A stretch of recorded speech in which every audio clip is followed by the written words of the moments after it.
Buen día, República Oriental del Uruguay. Espero te encuentres bien, comenzando esta semana, ya día 14 de octubre del año 2024, año clave para nuestro país, año determinante, dado que es un año electoral a nivel nacional, donde los uruguayos tenemos la oportunidad democrática de elegir un nuevo gobierno, de optar por repetir a esta coalición de gobierno o que vuelvan quienes nos robaron durante tantos años, que vuelvan los que en 15 años consecutivos de gobierno destruyeron gran parte de nuestro Estado de Derecho, y cuando te digo Estado de Derecho te estoy diciendo el Estado que nos protege en nuestros derechos fundamentales, el Estado que nos cobija en nuestras libertades según lo prescribe la Constitución de la República Oriental del Uruguay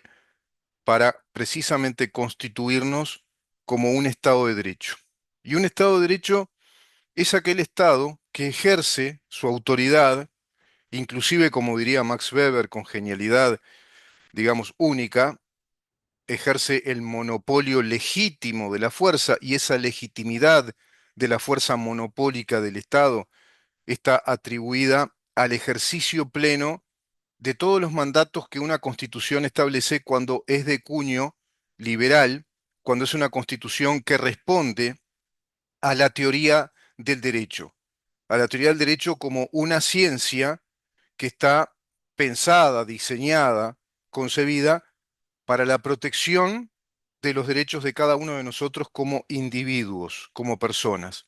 Así lo enumera el artículo 7 de la Constitución de la República, donde ahí da los lineamientos generales, pero a su vez establece los principios fundamentales, es decir, los principios jurídicos que sustentan los derechos inviolables, inalienables, intransferibles, que hacen a cada uno de nosotros como habitantes de la República.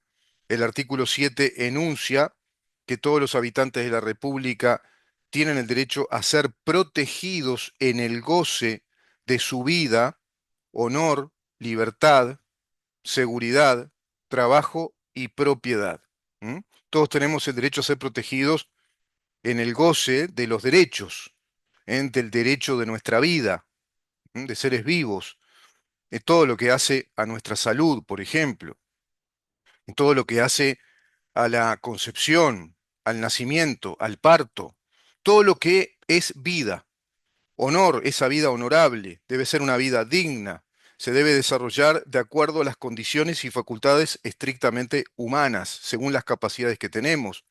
Por lo tanto, eso está cobijado por el artículo octavo, que plantea que todos somos iguales ante la ley. La ley nos considera a todos exactamente iguales, sin distinción alguna, salvo la de los talentos y las virtudes. Qué sabiduría la del artículo octavo. Es decir, todos somos iguales ante nuestro Estado de Derecho porque somos considerados personas, individuos con las mismas facultades, las mismas características potenciales, las mismas características orgánicas, biológicas, biopsíquicas, psicológicas, espirituales, intelectuales, tenemos las mismas condiciones naturales. Eso dice la Constitución con total sabiduría. Y la única distinción se va a desarrollar en los hechos, de acuerdo a los talentos y virtudes de cada quien. Pero con nuestra ley todos somos tratados por igual. Eso dice el artículo octavo, principio de igualdad ante la ley que proviene de la antigua Grecia, la isonomia iuris, que así calificaron los grandes juristas romanos. Aquella isonomia iuris era precisamente el igual tratamiento de la ley para que la ley sea un instrumento, para que la ley sea una norma, una regla de conducta universal, aplicable a todos por igual de modo general. Y eso plantea la Constitución respecto a nuestros derechos subjetivos, inviolables, como el derecho de propiedad. Sin embargo, el PICNT, que ayer, según vi noticias y comunicados que iba recibiendo de parte de oyentes y amigos del programa, parece que esa conferencia del PICNT respecto a este aberrante plebiscito, atentado contra el Estado de Derecho que te estoy mencionando, bueno, fue caceroleado en varias partes del país, en varios lugares, en una cantidad de departamentos, acá en unos cuantos barrios de Montevideo, en otros todo bajo el más hermético silencio. Bueno, pero hubo un caceroleo, parece importante, de reprobación a los planteos del PICNT. Porque todo esto que te acabo de decir respecto a nuestras garantías jurídicas en cuanto a vivir en un Estado de Derecho que nos proteja a todos por igual y que nos cobije en el desarrollo de los derechos que vamos generando al amparo de las leyes que se ajusten a la Constitución, artículo 329, es un artículo muy claro en ese sentido, pero que a su vez es coordinable con los principios generales del derecho establecidos en el Código Civil, y la normativa general del Código Civil establece también el amparo de cada una de las leyes que, ajustadas a los principios constitucionales, es decir, ajustadas a derecho, deben cumplirse siempre más allá de su derogación por una nueva ley que tiene la misma jerarquía y la misma materia, que trata la misma materia. Solo una ley puede ser derogada por otra ley que trata el mismo tema, la misma materia, con la misma jerarquía legal. Pero esa derogación es a partir de la promulgación de la nueva ley hacia el futuro, no hacia el pasado. Hacia el pasado sigue rigiendo la ley anterior. De acuerdo a lo que dice el artículo 329, declárense en su fuerza y vigor las leyes que hasta ahí, es decir, que hasta aquí, han regido en todas las materias. Declárese en su fuerza y vigor las leyes que hasta aquí han regido en todas las materias y puntos que directa o indirectamente no se opongan a esta Constitución ni a las leyes que expida el Poder Legislativo. Concibe que las leyes que expide el Poder Legislativo se ajusten siempre a la Constitución vigente. Y todas las leyes que estén de acuerdo con la Constitución, que sean constitucionales, deberán siempre declararse con la misma fuerza y vigor hasta el momento en que son derogadas. Quiere decir que recién a partir de la derogación surte nuevos efectos jurídicos la nueva ley, a partir de ahí al futuro. Todas las personas, todos los sujetos de derecho, dice el derecho concretamente, en términos técnicos, es decir, cada uno de nosotros como sujeto de derecho, estamos amparados, cobijados, bajo esa estabilidad jurídica o jurídico-institucional, si vos querés. Es un instituto del derecho, la ultraactividad de la ley, eso quiere decir que la ley derogada sigue teniendo efectos, se da esa suerte de paradoja, entre comillas, la ley ya derogada, la ley que murió por otra ley, sigue teniendo vida y efectos ante todas las personas que están cobijadas por esa ley, porque pasa el tiempo, esa ley de pronto estuvo vigente 30, 40, 50 años, y las personas desarrollamos derechos y también obligaciones bajo esa ley. Y al desarrollar obligaciones, estamos desarrollando nuestra responsabilidad respecto al derecho de otros. Entonces, todo está basado en el desarrollo de los derechos que vamos adquiriendo en el curso del tiempo bajo el amparo de una ley. Eso no se puede trastocar en el orden jurídico de un Estado de Derecho. Sin embargo, el PICNT eso es lo que pretende en primer término trastocar, es decir, violar. Por lo tanto, convertiría a nuestro Estado ya en un Estado que modifica sustantivamente el orden jurídico. Ya no tendríamos garantías jurídicas. Eso es la garantía jurídica. Eso es la seguridad jurídica. Por eso nuestra Constitución establece en su en su sección 2, derechos, deberes y garantías. A ver si se puede ver acá. Acá está, en esta bellísima edición. Derechos, deberes y garantías, sección 2, capítulo 1, artículo 7, artículo séptimo.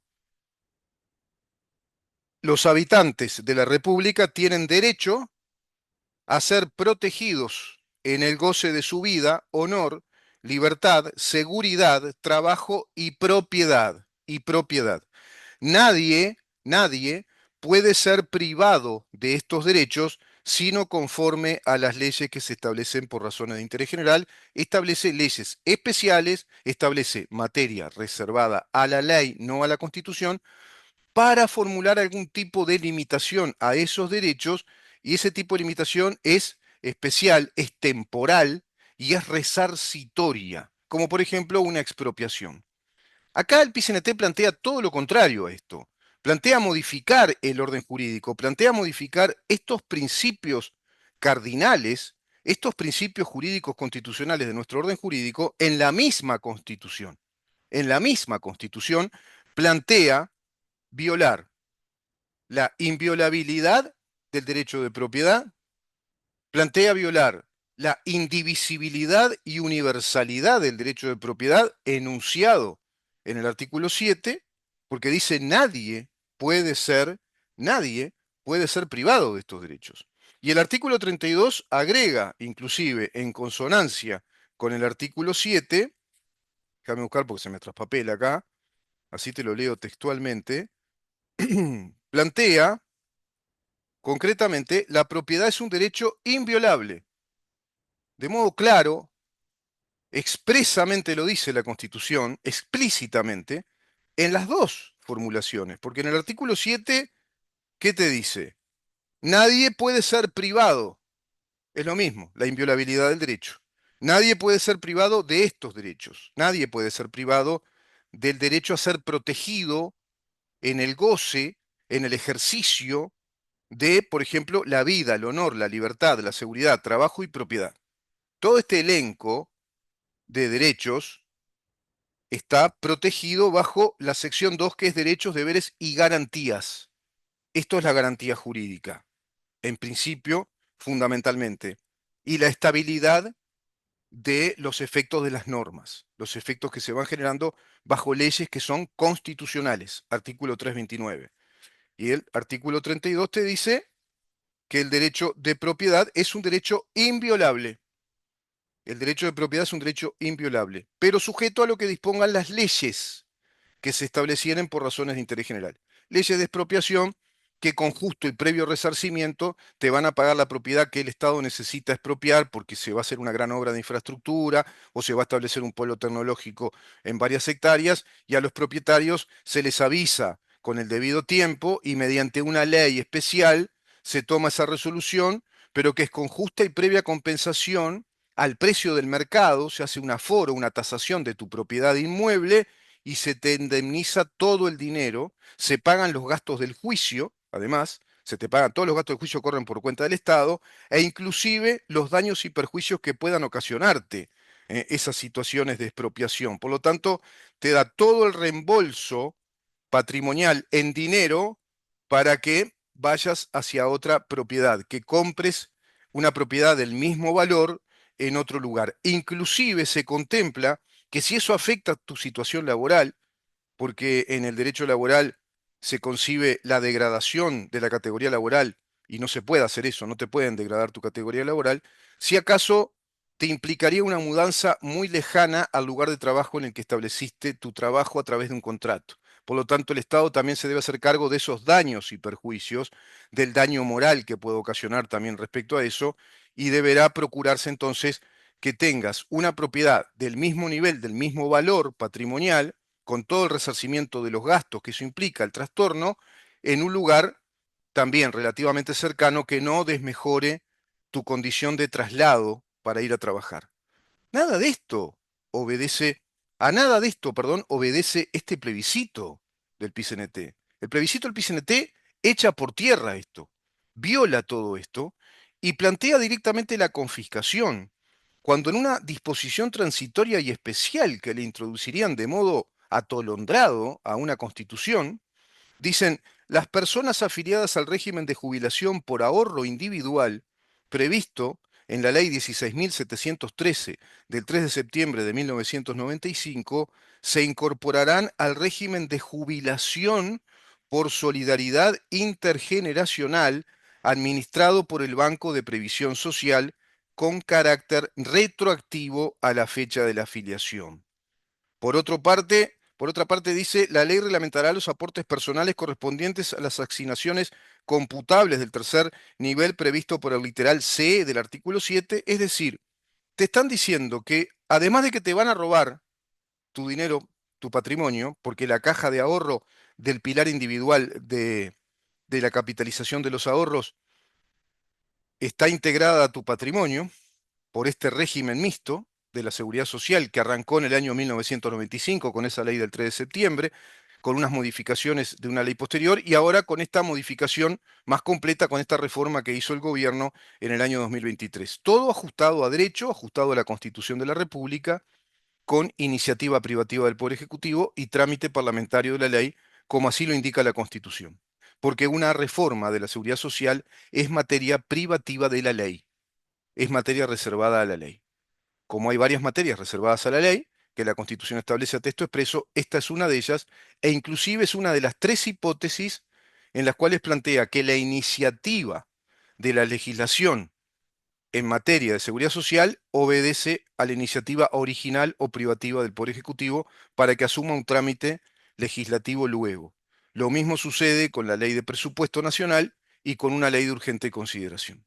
Es los tres tipos de leyes que la Constitución establece como de iniciativa privativa del Poder Ejecutivo, es decir, el proyecto de ley lo debe originar el Poder Ejecutivo como una política de Estado prácticamente para que asuma ese nivel de una política transversal a todos los partidos y a los gobiernos, porque formula un régimen general presupuestal, leyes de urgente consideración que van a reformular en regímenes generales en distintas materias del Estado y el régimen general de la seguridad social.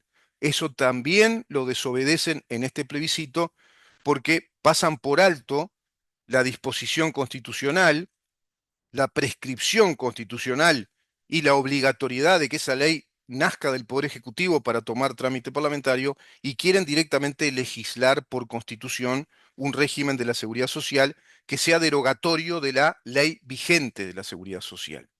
Por lo tanto, el cuerpo electoral y este sindicalismo trucho es un sindicalismo político, ideológico, proselitista, no tiene legitimidad alguna. Tendrían que haber sido inhibidos por el organismo competente que es la Corte Electoral, o podría haber tomado cartas en el asunto la Suprema Corte de Justicia contra los infractores de la Constitución sin excepción alguna, dice el artículo 239. Podría haber tomado cartas en el asunto el presidente de la República también, mediante distintas medidas, de pronto denuncia de los infractores, o directamente ir al artículo 31 como una medida pronta de seguridad, suspendiendo a través de un trámite legislativo o a través de un decreto que sea luego resuelto también por Asamblea General, por mayorías simplemente absolutas, y haber suspendido el plebiscito del PCNT porque es un atentado directamente contra la Constitución, contra el orden jurídico uruguayo, es un delito de lesa nación. Pero nadie te está diciendo eso. Nadie está abogando por la defensa, digamos, verdadera de nuestra nación, de nuestro Estado de Derecho, de acuerdo a cómo está configurado, cómo está constituido según los principios constitucionales de nuestro Estado de Derecho, que son los que realmente nos cobijan y nos mandan. Nuestra verdadera autoridad es la Constitución y todos los institutos legales, por eso somos estados de derecho. El gobierno es de las leyes y no de los hombres, se dice en la Declaratoria de Filadelfia. Desde que nació el Estado moderno como un Estado de derecho, justamente para limitar los poderes discrecionales, arbitrarios, los personalismos, la voluntad personal de las monarquías europeas, de los imperios coloniales, que cayeron en virtud de las revoluciones modernas que democratizaron la vida social, política, que le hicieron una sociedad abierta, inclusive bajo estos derechos que acabamos de enunciar, como la libertad, el derecho a la vida, el derecho a la vida honorable, al honor, la seguridad jurídica, la seguridad pública, la seguridad física, la seguridad social, el trabajo, el trabajo ya como un derecho inviolable, como un derecho universal, indivisible, y la propiedad como un derecho inviolable, universal, indivisible. El PCNT pretende violar, dividir, fracturar y desconocer a la Constitución de la República aplicando retroactivamente el robo de la propiedad privada, como lo dice esa disposición, porque todos los que tienen la propiedad ya generada, el derecho de propiedad justamente adquirido bajo los regímenes de la seguridad social de las leyes anteriores, dejarían de ser propietarios con efecto retroactivo. Esto plantearía que nuestro Estado nos diría que no reconoce que esos derechos hayan ocurrido alguna vez, que no reconoce el derecho de propiedad adquirido por 1.600.000 uruguayos, por tres empresas privadas que trabajan ajustadas a derecho y a la Constitución hace 28 años, que están auditadas y reglamentadas por el Estatuto y la Ley del Banco Central del Uruguay, que están reglamentadas precisamente y habilitadas por las leyes del régimen de la Seguridad Social, perderían su propiedad, perderían el mercado, también, por supuesto, y no serían siquiera resarcidas por los lucros cesantes, como dice esta otra disposición. La entrada en vigencia de esta reforma no generará indemnización por lucro cesante a las administradoras de fondos de ahorro previsional. Es claramente la formulación de un robo que pretenden darle un ropaje institucional, un simulacro de ejercicio democrático por la vía directa, por la consulta directa al cuerpo electoral. ¿Para qué? Para perpetrar un robo, la confiscación. El delito robar en términos de Estado es confiscar. Solo los regímenes totalitarios confiscan. No existe en un Estado de Derecho el instituto de la confiscación. Existe el instituto de la expropiación, que es una limitante de esos derechos inviolables, pero es precisamente por ley, materia reservada a la ley, como una limitante, pero no es una violación al derecho de propiedad. Te limito en esto porque necesito este lugar, pero te reembolso todo el valor de tu propiedad. Te reembolso, te indemnizo, yo no te violo tu propiedad, te doy todo el patrimonio que tenés en dinero para que puedas mudarte, incluso cuidando tu relación de trabajo también. Y si acaso, y si acaso, dice la Constitución, no prosperara la expropiación, de todas maneras te indemnizo los daños y perjuicios, el daño moral ocasionado. ¿Tá? Todos los perjuicios, todos los problemas económicos, todas las distorsiones que tuviste en tu vida tienen una evaluación, un monto económico, más el daño moral, que es todos los perjuicios psicológicos, precisamente ese daño a la familia o a la voluntad de la persona que se vio en esa zozobra. Bueno, hasta eso es indemnizado aunque no prospere la expropiación. Te das cuenta que es absolutamente distinto, porque esa limitación es obediente del enunciado del derecho inviolable. No te está violando el derecho, lo está limitando en algún aspecto, pero te devuelve todo el patrimonio, te devuelve tu propiedad en dinero en ese caso. En cambio, la confiscación no, la confiscación es yo te robo eso porque el Estado va a hacer otra política. El Estado quiere usar ese dinero para otra cosa. Ahora es para establecer el monopolio del régimen del pilar solidario intergeneracional de reparto. Eso que se decía que estaba por colapsar por un montón de inconvenientes sociales, que sabemos que Uruguay tiene, una tasa de envejecimiento muy alta y no hay una tasa de natalidad alta, sino todo lo contrario, va decreciendo, no va a haber tasa de reemplazo, y a su vez a los propietarios del Uruguay, empresas, las tres empresas privadas, las empresas que se generaron por estos fondos de inversión, los 24.000 millones de dólares implican un mundo de empresas, una actividad comercial, y el 1.600.000 propietarios ya de cajas de ahorro con capital, porque es un sistema de capitalización de ahorros integrado al patrimonio personal y a su vez es materia heredable. Te dice este plebiscito que confiscaría retroactivamente todo eso, robaría todo ese dinero, porque desconocería esos derechos de propiedad, violaría el principio universal indivisible de la inviolabilidad del derecho de propiedad que establece la Constitución de la República y por ende violaría la estabilidad jurídica de nuestro país. Ya Uruguay perdió rango inversor en un 38% prácticamente. Ya estamos aumentando el riesgo país ante la incertidumbre de este plebiscito. ¿Vos confiarías en eso? ¿Vos confiarías en sindicalistas que no tienen legitimidad para hacer esto? No son economistas, no son estadistas, no son juristas, no son politólogos, son sindicalistas que obedecen a una doctrina, a una ideología, al Partido Comunista del Uruguay y a los proyectos del Foro de San Pablo para convertir a nuestros países en países comunistas y hacer esa gran patria soviético-latinoamericana de la que vienen pregonando desde la década del 90, desde sus inicios, 1990, y que formulan en un documento oficialmente como el proyecto socialista marxista-leninista llamado socialismo del siglo XXI.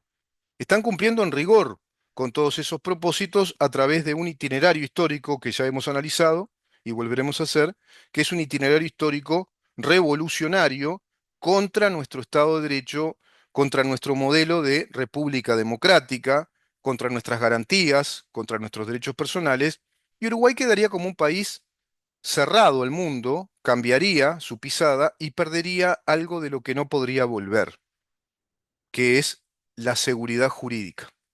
Eso, todo esto que te acabo de decir es la seguridad jurídica. Y si perdemos la seguridad jurídica, al perder nuestro orden jurídico, al perder nuestros derechos, nuestras garantías, la estabilidad de las normas en el tiempo, los derechos que ya adquiriste te los sacarían, el Estado con este plebiscito te diría que todos tus esfuerzos, tu trabajo, los derechos que generaste, para él no existieron. Es una abolición, una especie de holocausto de esa multitud de derechos generados, adquiridos, bajo la plena confianza, la lógica actitud de expectativa y la buena voluntad de confiar en que el Estado siempre va a cumplir con lo que te está diciendo, va a cumplir siempre con su palabra, y la palabra del Estado es la ley. El Estado nos habla a través de lo que legisla. El Estado nos conduce, nos manda a través de lo que legisla. Y el Estado es monopólico. Una vez que te instalaron malas leyes, o en este caso, una espantosa disposición constitucional que directamente atenta contra la Constitución, contra su naturaleza y sus principios, nos va a mandar al tacho. A eso nos va a mandar. Nos va a mandar al ostracismo, nos va a mandar al encierro, para que un régimen totalitario se apodere de los dineros de los uruguayos y provoque un efecto de encadenamiento, es decir, de desenlaces de más efectos confiscatorios, porque tomaría centralidad política el PCNT, tomaría el protagonismo político y quedaría el pésimo, el malísimo antecedente de que el PCNT puede plantear cualquier cosa, de cualquier naturaleza y especie, que acá no hay ningún impedimento, que no hay autoridades que cuiden a la Constitución, que no hay autoridades que nos protejan y que pongan las cosas en su lugar y que les digan, no, señores, esto no lo pueden hacer, no tienen legitimidad alguna para hacer esto. No, no se permite que esto se haga porque es directamente un atentado contra la nación, es un atentado contra todas las garantías de nuestra gente, es un atentado contra la seguridad jurídica y es un atentado contra la confianza que Uruguay brinda al mundo, que es su más grande patrimonio. La confianza que Uruguay le brinda al mundo es su seguridad jurídica, su estabilidad jurídica, cumplir con los contratos, cumplir con los acuerdos y cumplir con cada una de las personas que desarrollan actividad de acuerdo a las leyes que están ajustadas a la Constitución. Esto realmente es un robo, es un crimen, es un atentado contra la seguridad jurídica, la estabilidad jurídica del Estado, contra nuestro orden jurídico de República Democrática y es, digamos, prácticamente decretar por Constitución la condena de Uruguay de echar todo por la borda, todo nuestro patrimonio, más de un siglo y yo te diría, y estos 24 años de un desarrollo institucional que es muy, muy reconocido en el exterior y por eso tenemos siempre la inspiración y tenemos la calidad de inspirar, digámoslo así, la calidad de inspirar nuevas inversiones y también solicitar préstamos a muy bajas tasas de interés y en términos largos, se llaman préstamos blandos. Si perdemos el rango inversor, que el rango inversor está íntimamente relacionado con la estabilidad institucional y la seguridad jurídica de un país, bueno, ya no tendríamos posibilidad de pedir préstamos eh, a bajas tasas y tampoco préstamos de un alto importe, darían préstamos más chicos con altísimas tasas de interés y a pagar en menos tiempo, y se vería un régimen, si se diera el maldito combo, Dios quiera que no, nos libre y nos guarde, de que saliera este plebiscito y el Frente Amplio Gobierno, echarían mano a las reservas del Banco Central, que son muy buenas, es el país que tiene el mejor nivel de reservas de América Latina, estamos casi 3 veces el Producto Bruto Interno, el rango de reservas es de 2 veces Producto Bruto Interno, Uruguay supera las 2 veces y media el Producto Bruto Interno. El Producto Bruto Interno es lo que producimos anualmente, las riquezas que el volumen económico, Producto Bruto Interno neto, después hay un Producto Bruto líquido, pero no viene el caso ahora. Uruguay tiene un Producto Bruto neto de 58.000 millones de dólares.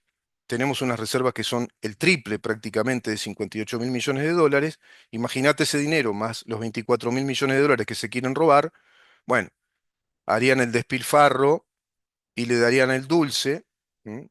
Ya que estamos ahora en el Halloween, dulce o travesura, harían la travesura de dar el dulce a la población desprevenida y dale que va con el despilfarro de dinero, sacando y sacando plata del Banco Central. Esos 24.000 millones de dólares a un fideicomiso del BPS, no sé qué se haría con eso, porque es dinero robado, va a venir una andanada de juicios, se armarán litis consorcios contra el Uruguay. Bueno, sería un desastre todo. Todo sería muy lamentable.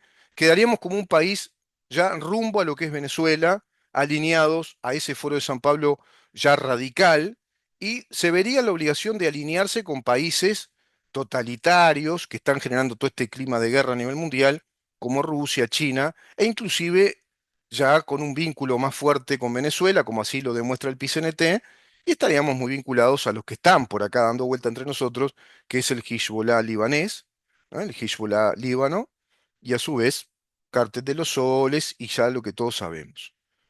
Por eso que yo no hablo del allanamiento nocturno, porque me parece que no están entendiendo en qué contexto estamos, ya geopolítico, regional, inclusive en qué momento de la historia política del Uruguay estamos como para hablar a locas y tontas y de modo de contextuado de allanamientos nocturnos. No, no, no es por ahí. Pero volviendo al tema del PCNT, esto espero que ese cacerolazo que se dio sea la respuesta anticipada ya de un pésimo resultado para este plebiscito, que es lo que Uruguay necesita.